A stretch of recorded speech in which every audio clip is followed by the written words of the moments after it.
Morning folks, this is natural gas. This is the NYMEX chart on the Henry Hub. We've reached down into the support level and I've drawn a sort of ovoid blob here, not a normal round one. And this is where I think we'll find support. Bear in mind that we've got several negative things going against us here. We've got industrial conditions maybe slowing down. We've got war in the Middle East and in the Ukraine, both of which affect the natural gas price. And we've also had hurricane weather in the US, which has affected supply and demand and distribution. And apparently we may be facing an unseasonably warm winter in the Northern Hemisphere. So quite a lot of negative factors going against this, but technically and overall, the longer term picture seems supportive of natural gas. We've pulled back into the support level at 2.5, just slightly below there now, 2.45, which is the level that I thought we might get to. I did a video on this yesterday during the live stream, which I'll link at the end of this one. But this is also the top of this tiny little gap here, and it's also the Fibonacci retracement from the bottom to the top. As you can see, we're right at the 50% retracement level, remembering that 50% is not a Fibonacci ratio, but it's thrown in there because it fits in there conveniently. So we're at the top of this block, the Fibonacci level, and this long-term support and resistance level at around about 2.5. The bottom of this zone is about 2.45, which is right where we are now. We're at 2.46. Notice that my blob allows for a spike down into these moving averages. There's the 100-period moving average on this day chart, and there's the 50-period moving average on this day chart. When we zoom into the 4-hour chart, which we'll do shortly, you'll see that we've got some very tiny potential reversal candles, but nothing on the day chart. And I wouldn't be surprised if we just got a spike or a wick low straight down into perhaps about 2.35 and then right back up again, down to that 50-period moving average. Let's look on the 4-hour chart. And when we've done this, I'll go across to the continuous price over at Pepperstone. So on the 4-hour chart, you can see the same thing. There's the block that we talked about on the day chart. There's the blob, the ovoid blob. But look at the candles on this 4-hour chart, just slowing down in momentum here, trying to sort of change direction and reverse and base. There's probably a lot of buying interest at this level, being such a key and critical level. And it's also the level that separates the sort of median price from the cheaper price. If you remember back to my earlier analogies of the dollar store, bargain price, and then the sort of average price. We're not in the dollar store right now, but we're still in sort of at the top of the bargain basement. So it's still relatively cheap, but there is some downward pressure on this market, and we'll have a look at the COT report as well. Let's look at the price over at Pepperstone, where I trade the continuous price. And you can see on the 4-hour chart, there's the 200-period moving average. We've broken out of this rising channel. I wouldn't worry about that too much.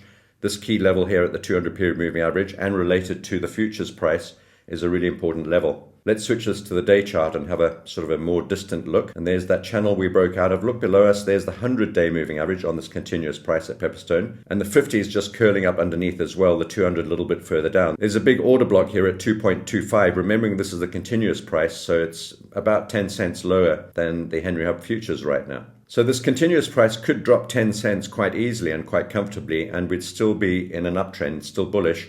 Notice the swing high here and the order block. If we drop down from 236 down to 226, that 10-cent drop might be reflected on the futures. Let's go back and have a look here and switch this to the day chart. And here we're currently trading at 2.46, so a 10-cent drop would take us down to 2.36 here at that 50-period moving average. It's also pretty close to this previous swing high on the futures contracts. Please be aware of the fact that the rollover is coming up soon. The contract switches on the 29th of October, and we're switching from the November contract to the December contract. So in summary, I think we might try and hold support here, but we may have to dip another 10 cents lower on the futures and also on the continuous price at Pepperstone. And I'm watching these very closely for a reversal candle. This is the day chart, so let's switch to the 4-hour chart on the continuous here at Pepperstone. This is our trading chart, right at that 200-period moving average.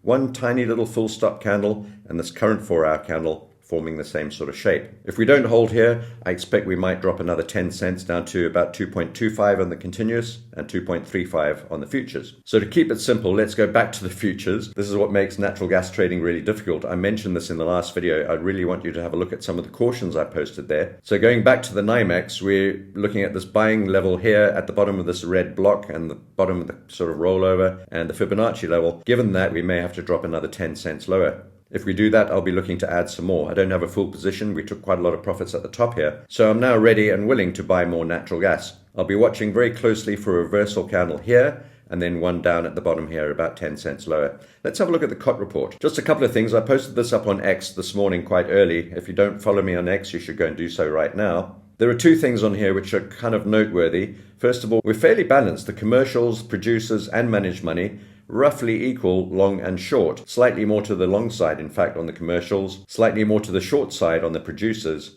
and ever so slightly to the long side on the managed money. But overall, pretty balanced for commercials, producers, and managed money. Notice over here, though, that the swap dealers are more heavily weighted to the long side. And actually, what you should be doing is whatever the swap dealers are doing, you should be opposite to that. And the market's moving down, the swap dealers are hedging. But probably the most interesting thing about this COT chart is the seasonal divergence, and I'm just going to zoom in a little bit. This brown line at the top here is the average price for the 5 prior November contracts, the contract we're trading in now. And that's at $3.97, just below $4. We're currently trading at $2.46, a big difference and big divergence. Notice that the next contract ticks up on average, and the current contract on average declines like it has been doing.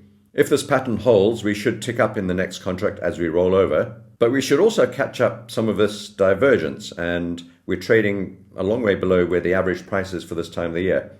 So we've got the tick up in the next contract coming up, and we've also got this divergence gap which needs to be closed. Actually, this is the biggest divergence over the last number of months that we've had for a very, very long time. As with any divergence, we're looking for that divergence to close. We don't know which way it'll close. The top line could come down and meet the bottom line, but probably not. This is the seasonal average, so it's more likely to hold weight than the current price as it is right now. So look for a move up over the next few weeks. We're trading right at that support level. I'm hoping that we'll hold there today. Let's go back to the chart. As you can see, we're trying here on the continuous contract at Pepperstone, and on the 4-hour here at the Henry Hub, we're also just trying to form a base at that level. As always with natural gas, trade carefully. It's one of the most difficult contracts to trade because of the frequent rollovers, the big intraday moves, and the fact that it attracts retail traders so much because of those moves and the volatility and the potential to make money. But the potential to make money is always matched equally by the potential to lose money. Keep that in mind, and I'll see you in the next video. Watching those candlesticks like a gambling fiend. Futures and options, longs and shorts. Price swings that cut like a knife through the heart. Henry Hub's a battleground, bulls against the bears. Whispers of a cold front send us in the scares. Margins tight, margin calls, nerves they fray. Wondering if I'll see green by the